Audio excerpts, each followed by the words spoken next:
يا سائلي عن مذهبي وعقيدتي رزق الهدى من للهداية يسأل.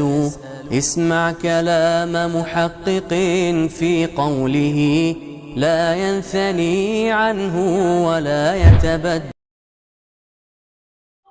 ولقد أنزلنا إليك آيات بينات وما يكفر بها إلا الفاسقون. شاه اسماعیل شهید رحمه الله خپل په کتاب تقویت الایمان کې یو عنوان تړي دین کو سمجھنا مشکل نہیں. په دین باندې ځان پوه کول ګران کار نه دی. د عام خلکو دا ذهن دی او دا خبره پکې مشهوره ده چې په قرآن او په حدیث باندې پوهېدل دا ګران کار دی. د دې دپاره د یو لوی علم ضرورت دی. مونږ ناپوه خلک په دې باندې څنګه پوهېدلی شو، څرنګې د دې موافق عمل کولی شو. په دې باندې عمل کول صرف د ولیانو، د نیکانو او د بزرګانو او د عټو علمونو والو کار دی. د دوی دا خیال دا بی بنیاده دی او غلط خیال دی او دا د شیطان د طرف نه یو وسوسه ده. ځکه الله رب العالمین په قرآن کې د قرآن په باره کې فرمایي وَلَقَدْ أَنزَلْنَا إِلَيْكَ آيَاتٍ بَيِّنَاتٍ. اے محمد رسول الله په تحقیق سره نازل کړي دي مونږه الیکا پتا باندې آیات بینات، آیاتونه داسې بینات چې واضح دي، صفا صفا دي، ښکار دي. وما يكفر بها الا الفاسقون، او د دې انکار صرف فاسق خلق کوي. الله رب العالمین دی خبرې طرف ته اشاره وکړه چې په قرآن او په سنت باندې پوهېدل او په دین باندې پوهېدل دا ګران کار نه دی، بلکې دا ډیر آسان دی. هو په دې باندې عمل کول مشکل دی، ولی انسان خپل نفس تابع کوي او دا کار ډیر زیات ګران دی. صرف نافرمانان دا نشي کولی. الله رب العالمین چاته هدایت کړی وي ای خلکو ته دا بیا آسان شي. بیا بل یو عنوان تړي چې رسول کیوں آئے، د پیغمبرانو د راتګ مقصد څه. د قرآن او د حدیث د پوهې دپاره د ډیر علم ضرورت نشته، ځکه چې پیغمبران ناپوه خلکو ته راغلي وو، جاهلو خلکو ته راغلي وو، او کم خلکو سره چې علم نو دغې خلکو ته یې د علم ښودنې دپاره راغلي وو. ځکه الله رب العالمین قرآن کریم کې فرمایي هو الذي بعث في الأميين رسولا منهم. الله هغه ذات دی بعثا چې رالیږلی دی فی الأمیین، یا بعثا چې ګرځولی دی فی الأمیین په امیانو کې رسولا منهم رسول د دوی نه، یعنی رد په خلکو باندې چې هغوی محمد رسول الله صلی الله علیه و آله وسلم دپاره بشریت نه مني، د هغې نه انکار کوي. نو الله وایي جنس د پیغمبرانو هغه د جنس د انسانانو نه دی. یتلو علیهم جمواری د الله رب العالمین د پیغمبرانو ذکر کوي چې لولي به په دوی باندې آیتونه، آیاته آیتونه د الله تعالی، ویزکیهم او پاکوي به دوی لره د شرک او د کفر او د بدعات او د خرافاتونه، ویعلمهم الکتاب والحکمت او ښودنه به کوي دوی ته د کتاب او د حکمت. دا څلور کارونه د پیغمبر. وان کانوا من قبل لفی ضلال مبین. الله وی د دینه مخکې په ګمراهۍ ښکاره کړو. نو کوم خلک چې دا خبره کوي چې په علم باندې په دین باندې پوهه ګران کار دی، دا د علماو کار دی، الله رب العالمین وی پیغمبر مقصد د راتلو دا و چې پیغمبر هغه ناپوه خلکو ته هغه پوهه ورکړي، جاهلو خلکو ته علم ورکړي او دغه رنګې هغوی په څیزونو باندې پوه کړي.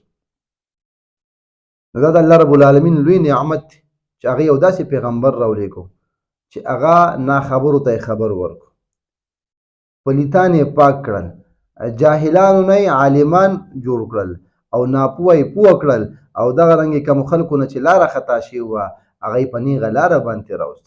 لکه عمر رضی الله تعالی عنه به دا خبره ډېره کوله چې الله رب العالمین مونږ ته په اسلام سره لوی عزت راکړو. مونږ هغه خلک وو چې بیزي به وسرولي، اوښان به وسرول، جهالت په ځای ورته الله رب العالمین د نبي علیه الصلاة والسلام په ذریعې باندې هغه علم ورکو او دغه رنګې راه راست طرف ته یې راوستل. نو د دې آیت ته پوه کېدو نه پس که چېرته یو انسان دا خبره کوي چې په قرآن باندې پوهه دا صرف د علماو کار دی او په دې باندې عمل کول صرف د بزرګانو کار دی، د نیکانو کار دی، نو د الله رب العالمین د دې آیت نه انکار وکړو. الله رب العالمین وی ګوره او د دې لوی نعمت ناشکري وکړه. الله وی ما د پیغمبر را لېږلو مقصد دا دی چې هغه ته پوه ورکړي، علم ورته ورکړي دې خلکو ته، او د جهالت نه یې راوباسي. او ته دا خبره کوي چې دا صرف د علماو کار دی. په دې وجه باندې هغه علما چې کوم خلک دا خبره کوي نو هغوی په دین باندې نور زړور شي او خلک په دې باندې او ګمراهۍ طرف ته رابلي او دعوت ورته کوي. چې کوم خلک د علماو نه تپوس کوي هغوی بیا هم کوشش کوي چې د قرآن او د حدیث په رڼا کې هغوی ته دلیل ورکړي.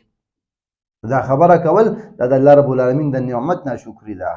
د دې یو مثال ورکوي شیخ اسماعیل شهید رحمه الله یو ناشنا وی د دې مثال داسې دی، داسې مثال چې یو جاهل سړی دی او د قرآن په خپله نه لولي، ځان ترې نه پوه کوي او دی وایي چې دا د علماو کار دی. وی د دې مثال د داسې یو بیمار دی چې هغه ته سخته بیماري لګېدلې ده، خطرناکه بیماري، او دته یو کس رهنمایي وکړي چې پلانکي ځای کې یو حکیم دی، هوښیار حکیم دی، ته هغه څخه لاړ شه ستا د دې بیمارۍ علاج به وکړي. نو دا بیمار هغې کس ته ووایي چې یاره حکیم څخه تګ دا خو دې صحتمند سړی وکړي، روغ سړی وکړي، زه خو بیمار یم، زما د حکیم سره سویمه ده. نو آیا دا انسان ته به تاسو څه وایي؟ دې بیمار ته به تاسو څه وایي؟ چې دا ناپوه دی، دا بېوقوفه دی، نادانه دی، پوهېږي نه. ولې چې یو حکیم د روغ سړي علاج کوي، دا خو حکیم نه شو. حکیم خو وایي دی تا چې د بیمار سړي علاج وکړي. نو پکار دا ده چې دغه ناپوه سړی، دغه بیمار سړی هغې حکیم څخه لړ شي، علاج به ول هغې وکړي، د بیماري به ښه شي. دغه رنګي مثال دی یو جاهل دی او د ناپوه سړي. نو دا ویل چې را قرآن او سنت نه به صرف علم باندې ته پوه ځان حاصلوي یا بزرګان او لوی خلک پهې حاصلوي، دا خبره غلطه ده. ګوره ستا د بیمارو علاج په قرآن کې دی، ستا د ناپوه او د جهالت علاج په قرآن کې دی. نو کوشش ته دا وکړه چې څرنګې یو عالم او یو بزرګ او یو نیک سړي باندې قرآن باندې عمل کول او پهې باندې پوه حاصلول دا ضروري دی او فرض ده.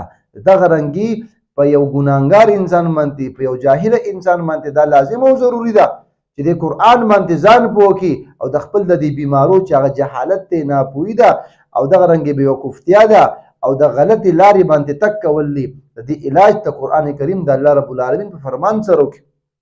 دا په هر یو انسان باندې لازم دی چې په قرآن او سنت باندې ځان پوه کړي او په دغه لار باندې دی روان شي.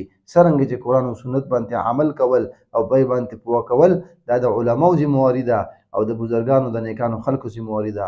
شیخ اسماعیل شهید رحمه الله دې کې اشاره کوي چې دغه ذمهواري د ناپوه خلکو هم ده، د جاهله خلکو هم ده، د بېوقوفه خلکو هم ده چې دغې قرآن ته کښېني او په دې باندې ځان پوه کړي. او الله رب العالمین قرآن کریم په دې باره کې بار بار وایي چې یو خو ما قرآن کریم آیتونه ولقد یسرنا القرآن للذکر فهل من مدکر، الله وی دا قرآن کریم ما آسان کړ دی د پاره د نصیحت اغستو.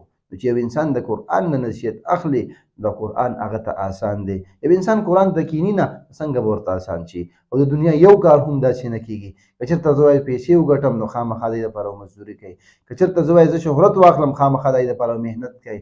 نو د قرآن د پوهې دپاره صرف دا ویل چې دا د عوامو کار نه دی، نو دا یو غلط سوچ او فکر دی. ستا په ذهن کې او په زړه کې د قرآن او د حدیث سره او د اسلام سره مینه نشته. که چېرته ستا هوا ته ورته کښېنه الله رب العالمین به تاله پوه درکړي. الله رب العالمین دې موږ له په قرآن او په حدیث باندې پوه نصیب کړي او الله رب العالمین دې موږ له پرې عمل کولو توفیق راکړي.